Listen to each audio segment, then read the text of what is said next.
so much. Oh, please be seated. Please be seated. It's great to be back in Central Florida. We're here with our Lieutenant Governor, Jeanette Nunez, also the Secretary of Transportation, Jared Perdue. We have Representatives Hawkins, Truenow, and Smith from Central Florida.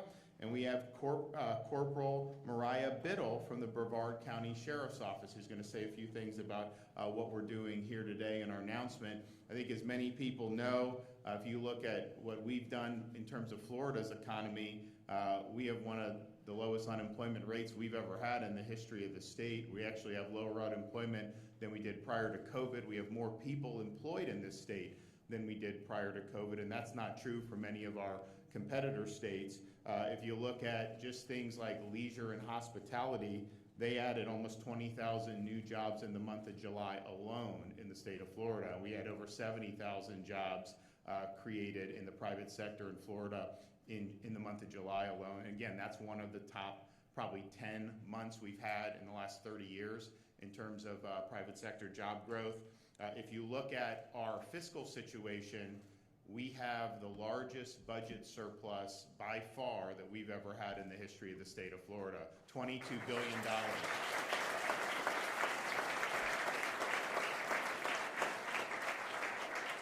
And we've done that with no income tax and second lowest per capita state tax burden in the country, and we've reduced taxes every year since I've been governor, and yet that surplus represented for the last fiscal year that ended, it's over 20% of our total budget are surplus represented. And so that's the polar opposite of what you see in Washington, where they always run these massive deficits and massive debt. So we've done it right. A lot of people said a couple years ago that we were going to be facing massive shortfalls because no one would come here when COVID hit and all this other stuff. And the truth has been just the opposite. We had 2021, the best year we've ever had for domestic tourism. And of all the international travel in 2021 to the entire United States, almost 45% of that was to the state of Florida. So that's a massive share of international visitors.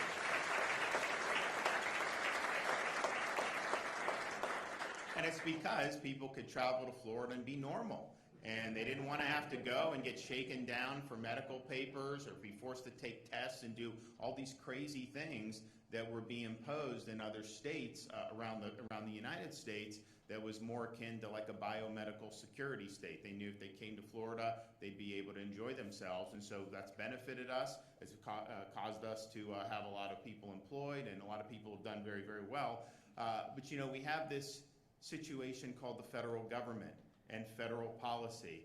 And what you've seen over the last year and a half are policies that have inflated the currency, caused prices to rise really across the board. You've seen an energy policy that has been trying to kneecap our own production. That's caused major problems, and people are saying somehow gas is down. It's down from like a record high, but it's still much higher than it was 2 years ago.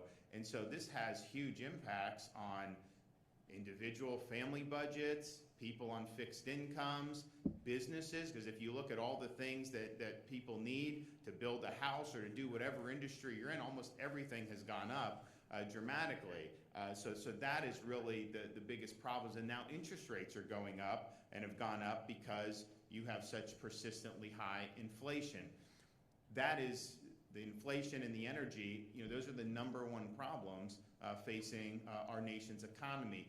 Florida, we can fight back against a lot of the policies, but we can't be immune to the federal government printing trillions and trillions of dollars. I mean, that's just the reality of the situation. And so what we've tried to do is say, okay, we see those headwinds, we see them doubling down on a lot of these policies. When Biden did the stimulus, as trillions and trillions of dollars, you had people who worked as economists for people like Obama and Bill Clinton say, wait a minute, if you do this, you're going to fuel major inflation. And so he was warned. There were a lot of people across the political spectrum saying that would be the result, and sure enough, that has been the result. So and so it's had a big impact, I think, on just people's daily lives. And then the announcement yesterday that they are going to require the American taxpayer to basically be responsible for some of these student loans first of all, is very unfair to people that took out loans, worked hard, and paid off their loans. It's very unfair to people who took other pathways in life that didn't require them to take out a lot of loans. So maybe people that went into business immediately, people that went into trades, they made those decisions to not have that debt, and now the debt's being put on them. And some have estimated it could represent about $2,000 per taxpayer when all is said and done with this. And so it's very unfair, to have a truck driver have to pay back a loan from somebody that got like a PhD in gender studies. That's not fair. That's not right.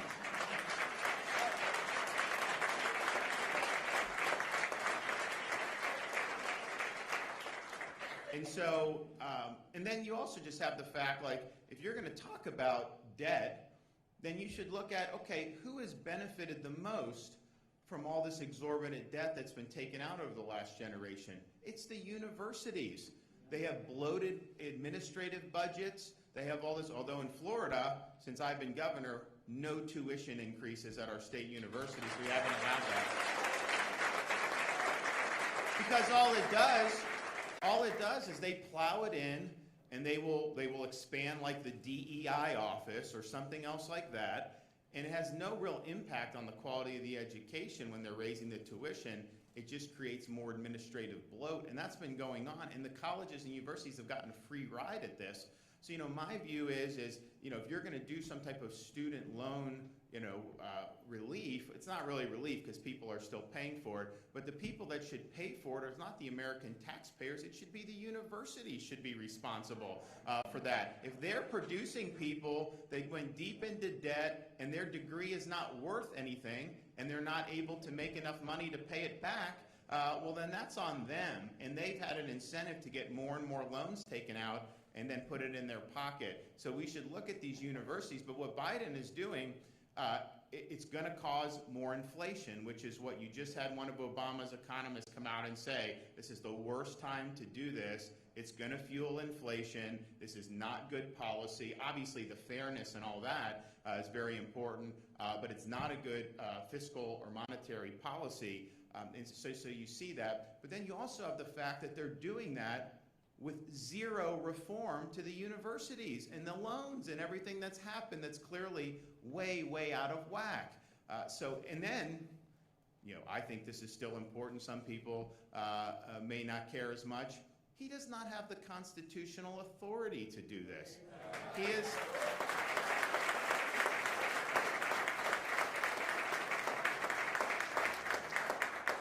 He is relying on emergency powers because of COVID.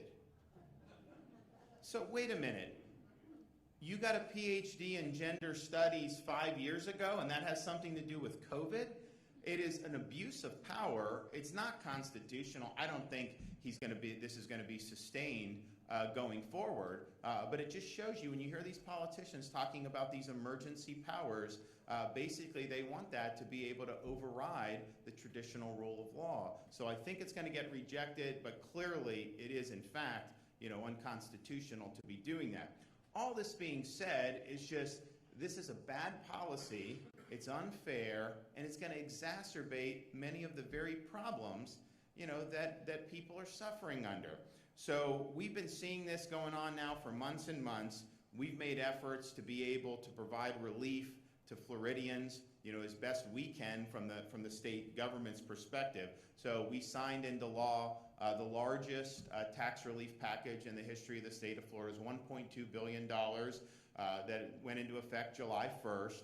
That did things like, of course, a big back-to-school holiday. We had the outdoor stuff. We had the disaster preparedness. We've had a whole year now for baby diapers and different things, baby clothes, which, we got a 2-year-old, so we're still not out of the woods on that, although she's very advanced with everything. So you do, but that's a big deal. We have, starting October 1st, we have a gas tax holiday, which I think is going to be important because the price of, I think you're going to see the oil futures go up, and I think you're going to see gas go up as we get through to the end of the year.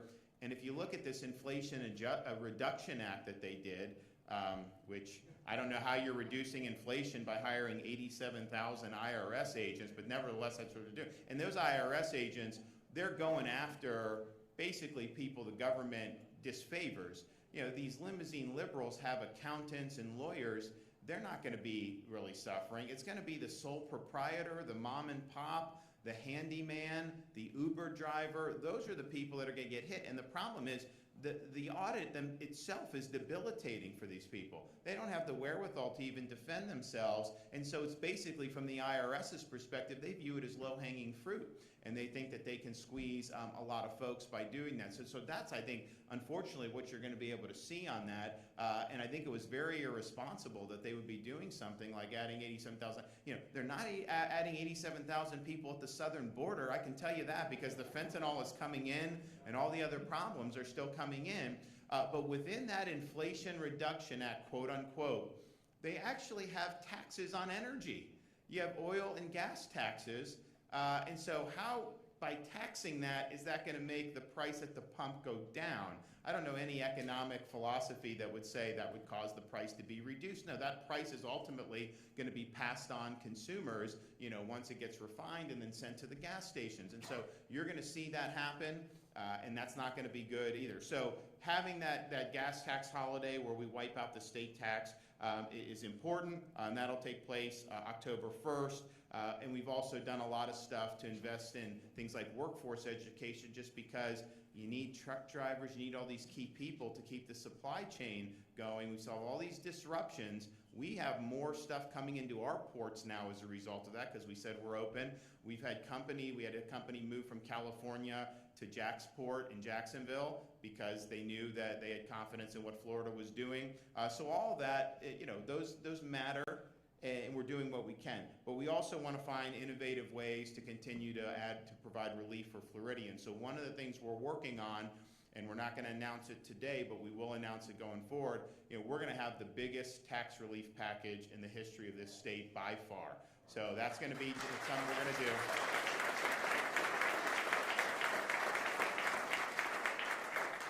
And we want it to be done in ways that are going to be meaningful.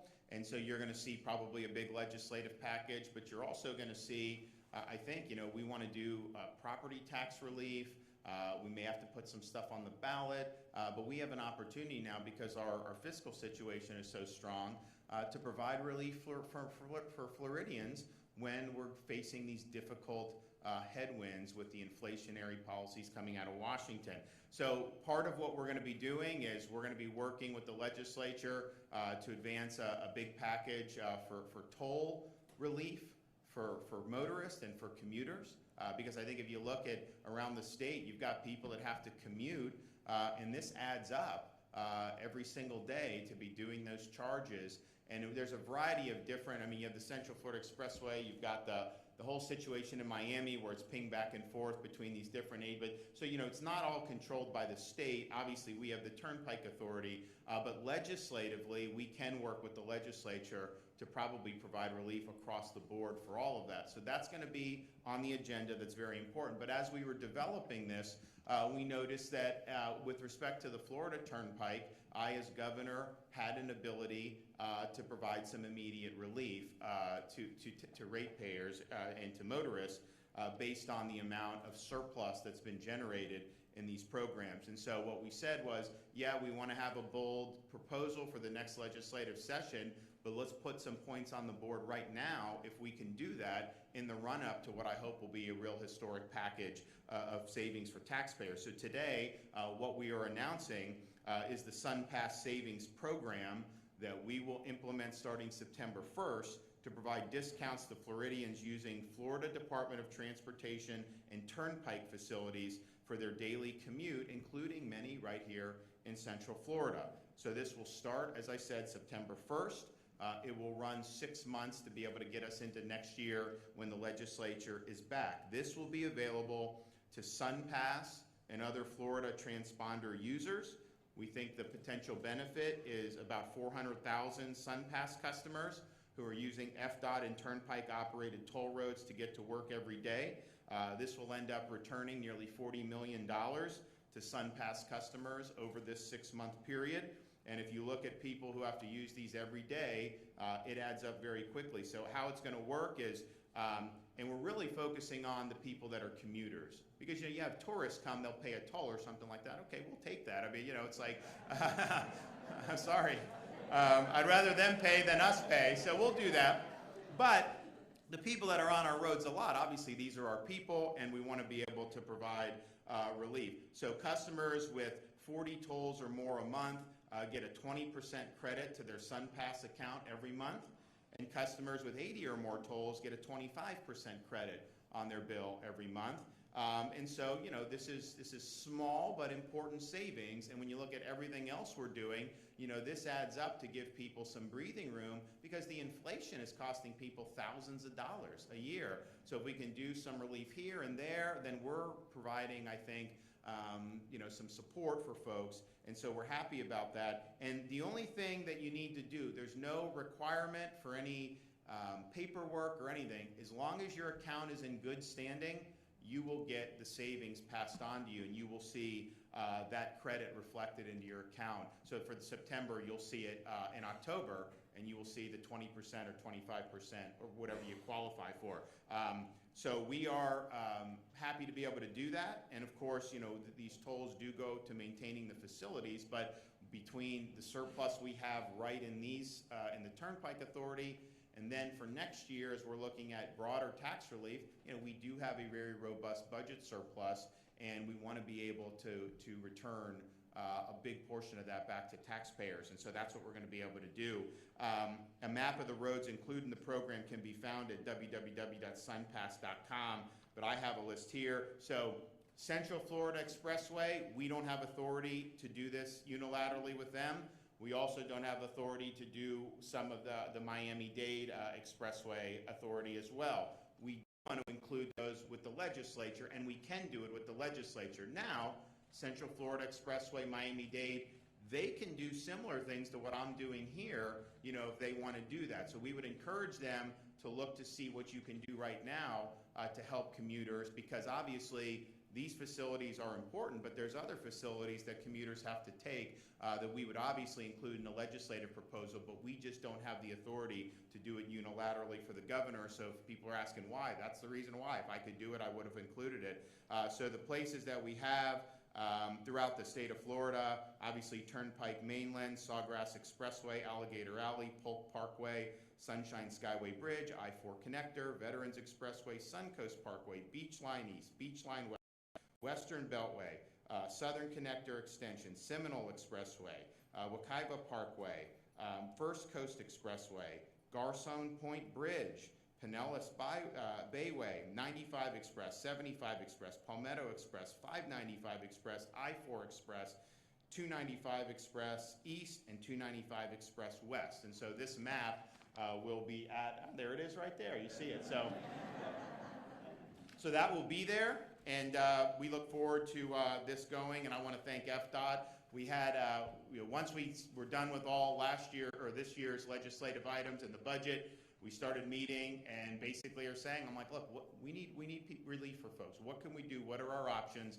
And obviously the legislative proposal has been in the works, and that's forthcoming, but could we do anything now? And so this is an important thing to be able to do now, and it's part of a lot of different things that we've been able to do to recognize really the toll that this inflationary period is having. And they were crowing about the most recent month's inflation, but it's still, at a very high level. And so it's something to really sing about. I mean, I think we're still in for some difficult times, especially when you look at energy went down last month, but a lot of that was because of demand went down. They haven't really solved the supply problem, and so that is eventually, I think, going to rear its ugly head. I unfortunately do think you're going to see increases. But then if you look at food and some of the other things, housing, some of this stuff, it's gone up pretty dramatically and much more than just 8%.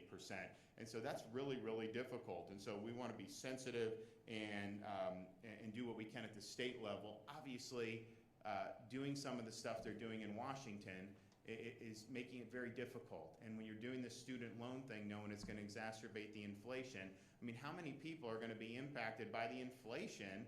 And a very small number of people you're looking at are going to get these loans paid for by taxpayers, it doesn't really make sense. It's not a way to really unify the country behind a shared purpose. It's really a very divisive policy because you're alienating people who went and did the right thing and paid off everything. You're alienating people who decided they didn't want to take out student loans, they wanted to pursue other ways, and you're basically, there's going to be people that get law school debt, medical school debt, who making six figures are going to be eligible to have taxpayers pick up $10,000. And you got to think, like, with all that's going on, is that really the best use of government power? Obviously, he's doing it in ways that are not constitutional, but it's a problem. So we're here with this. Next legislative session, we do want to have Miami-Dade Expressway Authority, Central Florida Expressway included legislatively, which we can do. But until then, hopefully they'll be able to mimic what we've done, because I think any additional savings is going to help. And you go, I mean, obviously here in Central Florida, and you got tolls a lot of places. Miami-Dade, these commuters, they're going and they're getting hit with this. And so we have some in the area for both of those, but we don't have everything under our authority. So please, if they're able to take action, I think it would be very, very positive. And we look forward to having a really, really robust tax relief package that we're going to be able to move through, hopefully with really strong support. So stay tuned on that. We'll be having more proposals that we'll be putting out over the next few weeks, and I think people will be very pleased. We're also going to be putting out some proposals to, yes, we've done record amount of funding for infrastructure, but we also have so much robust growth, and not just growth in people moving here, but the tourists coming clog up the roads, and it's very difficult. You try to go from Tampa to Orlando on I-4. It doesn't matter what time of day. I mean, you could just be stuck. So we're sensitive to some of these places in the state. Well, while we have a work program, while we're doing a lot, and we've made good strides in some of the stuff in the Orlando area, it's like, okay, we have this surplus. Are there ways we can do some moonshots to really just start accelerating? So stay tuned on that, because I just think that sitting in traffic, one, it's bad for individuals. I mean, we want people to be with their family, we want people to get places, but it also affects like just the overall economy, moving goods across that. And so that's something that we want to do. So we're going to be announcing some stuff, but clearly this region is going to be a recipient of some of what we're looking to do. So I think people will be really pleased with that. Okay, we're happy with today's announcement, and we'll now hear from the Lieutenant Governor.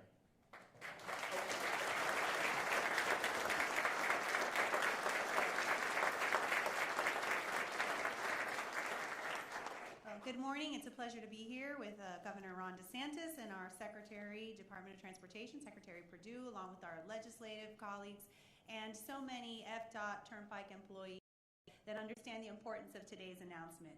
So as the governor mentioned, in Florida, we're proud of the solutions that we've been able to implement to make a difference in the lives of Floridians.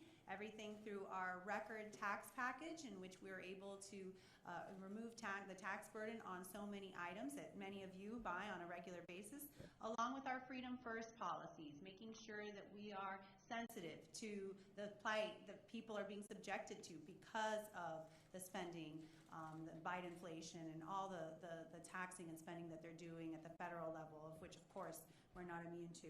And then, of course, as well, the education and our workforce strategies making us #1 on the way to be #1 to career and technical. So Florida families, as we know, they've been impacted very deeply by the impacts of inflation, rising cost of gas. The other day I went to the grocery store. What used to be a $3.99 bag of potatoes is now $6.99. So I can tell you that when you go to the store, you feel the pinch, you feel the impact in a very real way. And so we are very proud of the work that we've done in Florida. As the governor mentioned, we've been staunchly looking at ways to bring some relief. He talked about the gas tax that will be coming in October. And we've also are very proud of the work that we do in the Department of Transportation. We have one of the strongest transportation and road systems in the country, and we're proud of that. But unfortunately, simply right now, it is costing us more to get to work than it did a year ago. And I know you're going to hear from someone that feels that plight, but what I can tell you is I too, in the Miami area, as the governor mentioned, we've seen runaway toll agencies increasing the cost of tolls. And there's always that talk about if a toll is a tax or not. Well, all I know is that it's impacting Floridians in a very real way. And oftentimes they have no way around it. because what would take, typically should take about 30 minutes because of traffic, can take upwards of an hour and a half to traverse maybe just 13 miles in Miami-Dade County. And I know this area is no stranger to traffic and battling those challenges, but tolls have a real impact on people's daily lives, on their budgets, and sometimes you have to opt to go another route and not take a toll road because it's going to cost you that much more. So then you have to be burdened with the increased amount of traffic.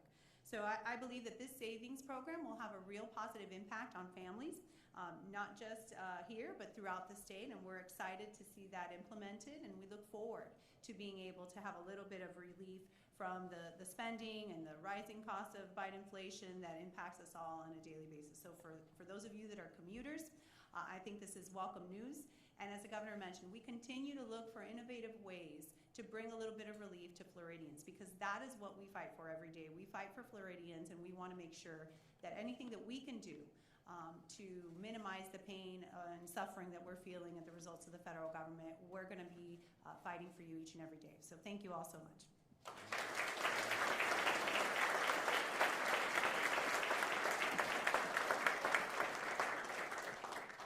Good morning, everyone.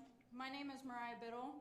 I'm a Florida native, and I was born and raised in Brevard County, Florida, where I've been a corrections deputy for over 8 years with the Brevard County Sheriff's Office. However, I am currently a resident of Orange County.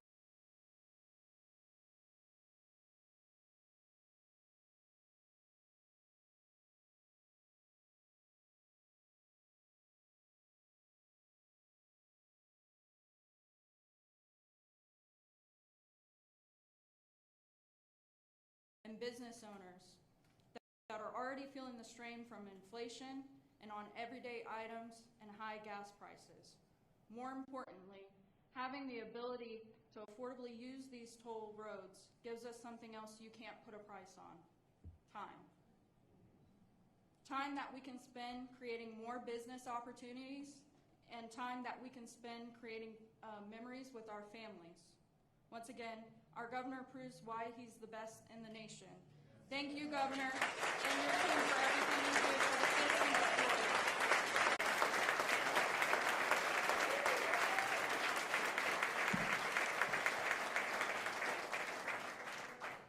Thank you. Thank you, Governor DeSantis, Lieutenant Governor Nunez, for your leadership, and also thank you for putting Florida families first. I'm Jared Perdue, the Florida Department of Transportation Secretary, and I tell you, we're really excited to be providing this new SunPass savings program as a way for us to give back to our loyal customers and show gratitude for your continued support. As the people of Florida continue to navigate the challenges of rising costs in everyday life, Governor DeSantis has asked and directed FDOT to find innovative ways to provide relief while still accomplishing our mission. 40 transactions, it may sound like a lot, but if you consider your daily commute, 2 tolls a day, 5 days a week, you get to 40 transactions in a month. So this is going to be good relief, and we're really excited about it. Developing and implementing programs like this prove the department's and the governor's commitment to providing a resilient and innovative transportation system. As we continue making strategic investments in our transportation infrastructure, Floridians can rest assured that we will maintain our resolve to fulfill our mission of providing a safe and efficient transportation network. It's extremely rewarding to be a part of an agency in a state that keeps its customers as the core focus and consistently looks for more ways to keep Florida as a leader in transportation. FDOT is proud to debut the SunPass Savings Program under Governor DeSantis' leadership. And once again, Governor DeSantis, thank you.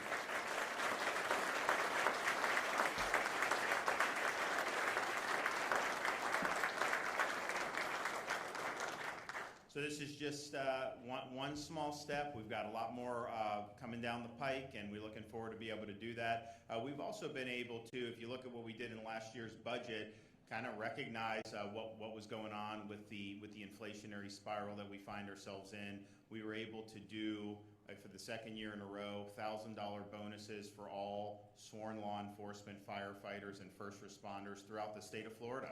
And so that's a great way to say thank you.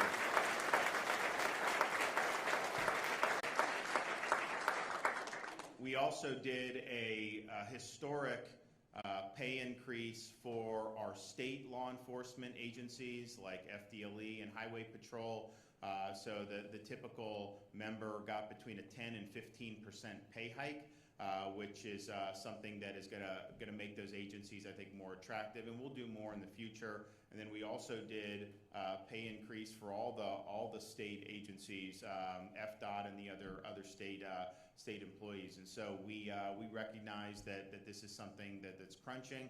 We also want to be able to attract people and retain people. And that's what we had to do with our corrections. We were hemorrhaging people because they could make more at Wawa than they can at running corrections. And honestly, you know, Wawa's probably a little bit easier job than to be in that. I mean, it's like, I know they've got a lot of great perks there, and employees are very friendly. I've been in so many stores, but the thing is like you got to compete with that. So we did a big pay bump for the corrections so that they are doing a better job recruiting and retaining folks. But these are just challenges that we're seeing throughout the country. So this is just another example, but there's a whole host of examples of what we've been able to do just in the last 6 months to do our best to battle back against the Bidenflation, battle back against the federal government's policies who continue, unfortunately, to get a lot of things wrong.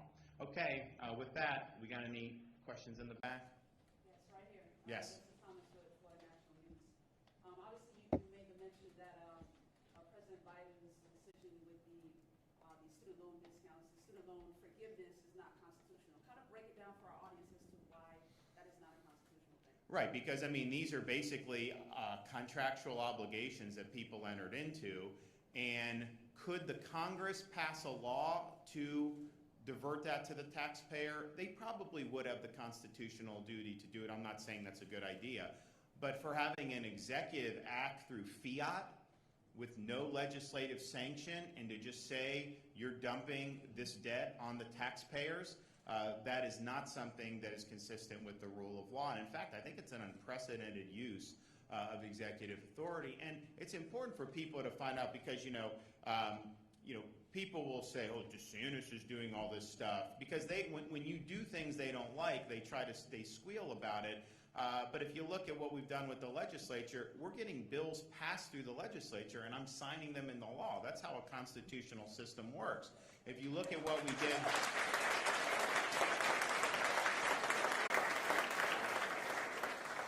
If you look at what we have done to police state attorneys in this state to make sure that they are enforcing the law as written and they're not picking and choosing which laws to enforce and which laws to ignore, when we took action in Tampa to suspend that state attorney, we were acting pursuant to Article 4, Section 7 of the Florida Constitution, which says those county elected officials, because they're not subjected to impeachment on the way our system is designed in Florida, the governor has the authority and indeed the duty to suspend them if they've engaged in misfeasance, malfeasance, neglect of duty, incompetence, drunkenness. They list it out.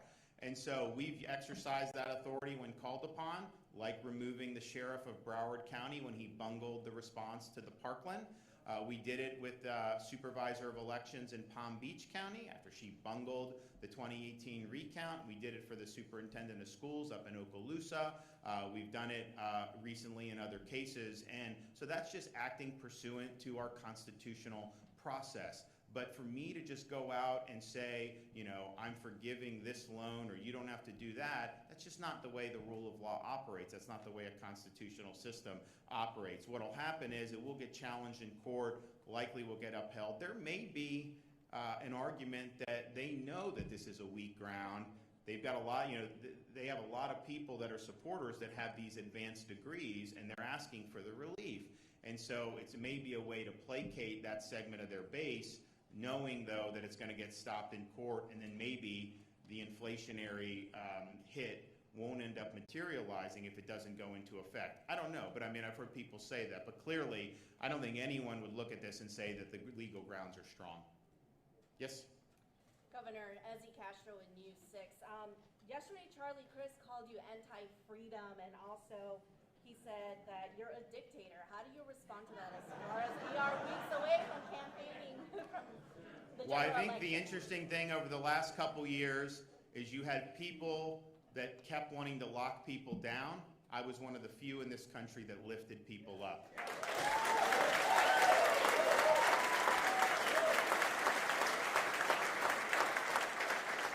We protected people's freedoms, jobs, businesses. We made sure kids could be in school, and we liberated 22 million Floridians from local mandates and restrictions. We protected them against vax mandates so that they could keep working without having that. And I would note, you go back to the summer of 2020, I got a letter from every Democrat member of the U.S. House saying you need to shut down Florida in July of 2020. If we had done that, what they had wanted to do, this state would be in the toilet right now. We made the right decision by keeping the state open. So I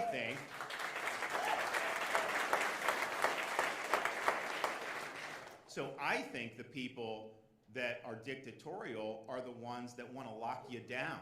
I think the people are dictatorial, the ones that wanted to lock kids out of school for a year, which all of them wanted to do here in Florida, and I stopped it and made sure the kids could be in school. I think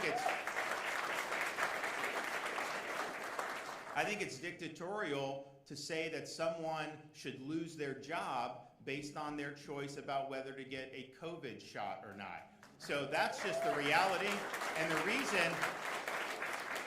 the reason why we're setting tourism records, the reason why we're the #1 state for net in-migration is because people understand, we've stood for freedom during the last couple years when very few were willing to do it. Now there's a lot of revisionist history. Everyone says, oh, we were supporting the governor all along. No, that was not true.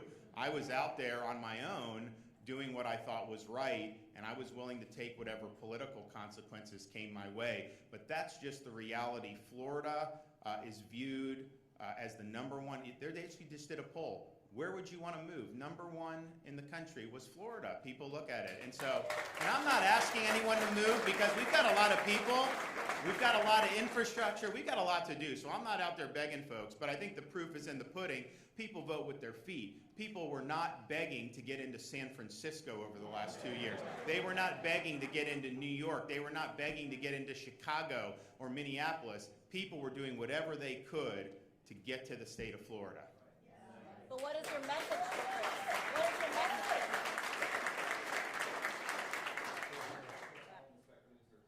Scholastic book fairs are actually on hold right now in Seminole County because the school district says they're confused on what books are allowed and what books are not allowed. Will the state be given any more direction on what's allowed? Well, I'd have to see kind of what they're talking about. But look, guys, this is not rocket science, okay?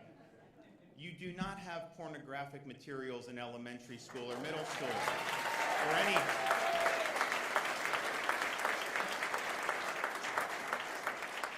Let's focus on educating these kids. Let's cut out the indoctrination.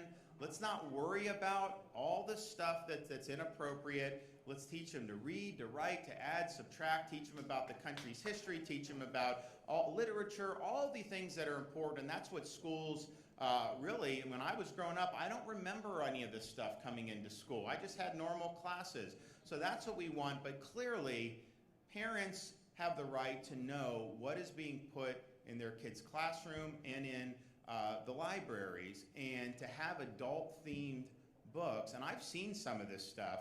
A lot of the media, they don't want to actually describe what's in some of this stuff, but this is very graphic.